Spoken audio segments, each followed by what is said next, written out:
दोस्तों, अगर कोई आपको पृथ्वी के बाहर किसी दूसरे ग्रह पर या किसी दूसरे ग्रह की चंद्रमा पर या फिर ब्रह्मांड में किसी ऐसी जगह पर भेज दे जहां घोर घना अंधेरा हो, तो क्या आप वहां रह लेंगे? जाहिर सी बात है कि हम पृथ्वी के बाहर जीवित नहीं रह पाएंगे। लेकिन दूसरी ओर कोई है जो न सिर्फ हमारी पृथ्वी से बाहर बल्कि सोलर सिस्टम से भी काफी दूर लगातार अपने सफर पर है। हैरान मत होइए, मैं किसी इंसान की नहीं बल्कि इंसानों द्वारा बनाए गए एक स्पेस क्राफ्ट की बात कर रहा हूं। तो वो स्पेस क्राफ्ट कौन सा है जो हमारे सौर मंडल को पार करके दूसरे सौर मंडल में पहुंच चुका है? उसने कितने सालों के सफर के बाद सौर मंडल को पार किया और इंसानों ने इस मिशन को किस उद्देश्य के लिए प्लान किया?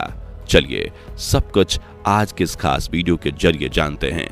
दोस्तों, वीडियो काफी इंटरेस्टिंग होने वाली है जो आपको अंतरिक्ष के एक रोचक सफर पर ले जाएगी, इसलिए वीडियो को बिना स्किप किए हुए अंत तक अवश्य देखें। हाँ, हम बड़ी मेहनत से इस वीडियो को बनाते हैं, इसलिए हमें सपोर्ट करने के लिए वीडियो को एक लाइक और चैनल को सब्सक्राइब भी अवश्य कर दें। तो चलिए बिना देरी किए हुए वीडियो में बढ़ते हैं आगे। दोस्तों, पृथ्वी पर मौजूद सभी जीवों में हम इंसान काफी इंटेलिजेंट हैं और यही वजह है कि प्राचीन समय से ही इंसानों की रुचि अंतरिक्ष में काफी ज्यादा रही है। वो तब से अंतरिक्ष के विषय में जानकारी जुटाते रहे हैं जब साइंस आज की तरह उन्नत भी नहीं था। प्राचीन लोग आसमान में दिखे तारों के समूह के आधार पर भी कई चीजों को समझ लेते थे। ऐसे में जब धीरे धीरे विज्ञान उन्नत होती गई तो इंसानों ने पृथ्वी के अलावा अंतरिक्ष की ओर से भी अपना रुख किया। आज हम जिस दौर में जी रहे हैं उसमें जब तक वैज्ञानिक ने चंद्रमा सहित कई ग्रहों पर कई मिशन कर लिए हैं और इस मिशन के जरिए हम हमारे सोलर सिस्टम के बाकी ग्रहों की जानकारी रखते हैं। आज हमारे पास अंतरिक्ष के विषय में काफी जानकारी है।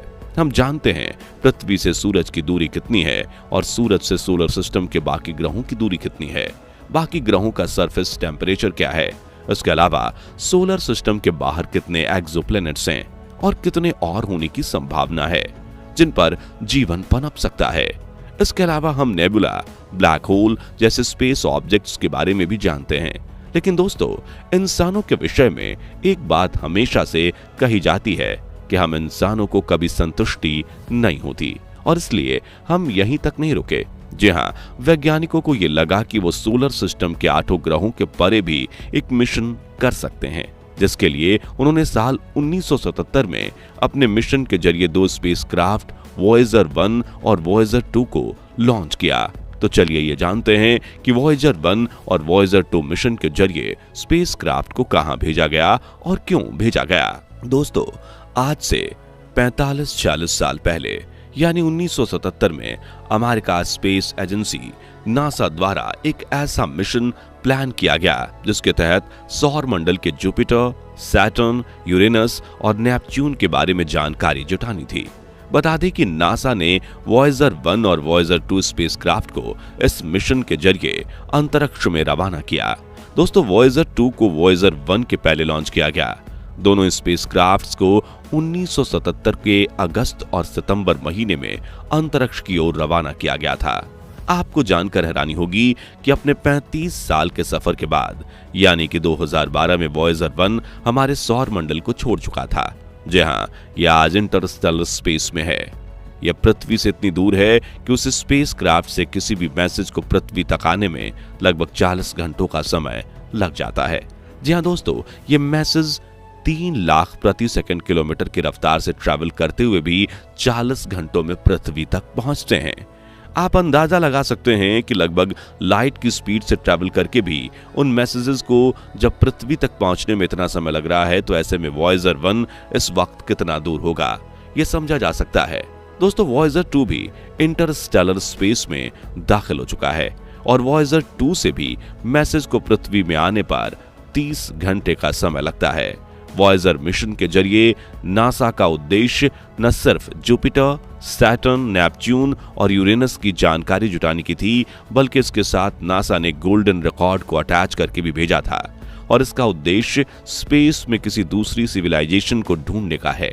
जी हाँ, दरअसल वॉयेजर पर लगे गोल्डन रिकॉर्ड्स एक प्रकार के ग्रामोफोन डिस्क हैं जिसमें दुनिया भर के कुछ म्यूजिशियन के म्यूजिक रिकॉर्ड हैं। साथ ही उन गोल्डन रिकॉर्ड्स पर कुछ इंस्ट्रक्शंस भी दिए गए हैं और ऐसा इसलिए किया गया है कि अगर स्पेस में हमारे अलावा कोई अन्य सिविलाइजेशन है और अगर उनके हाथ ये गोल्डन रिकॉर्ड्स लग जाएं तो वो उस पर दिए गए इंस्ट्रक्शंस के जरिए हमारे बारे में जान सकें और हमें खोजते हुए यहां तक आ सकें।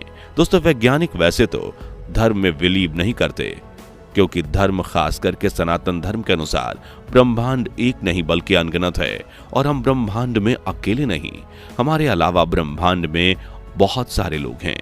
और सनातन धर्म की इस बात को वैज्ञानिक सीधे तौर पर खारिज नहीं करते, लेकिन वो अपने रिसर्च के जरिए, अपने खोज के जरिए और मिशन के जरिए लगातार स्पेस में किसी दूसरी दुनिया और दूसरी दुनिया के लोगों की खोज करते रहते हैं। उसी कड़ी में वॉयेजर मिशन भी शामिल है। दोस्तों, वॉयेजर पर लगे ग्रामोफोन के डिस्क में तकरीबन 1 अरब साल तक सही सलामत रहने की क्षमता है। इतने सालों के दरमियान अगर ये किसी अन्य सिविलाइजेशन के हाथ लगे तो हम ये जान पाएंगे कि एलियंस केवल कल्पनाओं तक सीमित नहीं है, वो वास्तव में एग्जिस्ट करते हैं। दोस्तों, वॉयेजर मिशन के जरिए जुपिटर, सैटर्न, यूरेनस और नेपच्यून की कई तस्वीरें ली गई थीं, जिसे तब से पहले कभी नहीं देखा गया था। वॉयेजर मिशन के जरिए ही ये पता चला कि नेपच्यून के पास अपने छल्ले हैं, नहीं तो हम अब तक यही समझते आए हैं कि छल्लों वाला ग्रह हमारे सोलर सिस्टम में केवल सैटर्न है। दोस्तों, जुपिटर के चंद्रमा यूरोपा पर मीठे बर्फ की परतों के नीचे विशाल सागर मौजूद है और इसकी जानकारी भी हमें वॉयेजर मिशन के जरिए ही हुई।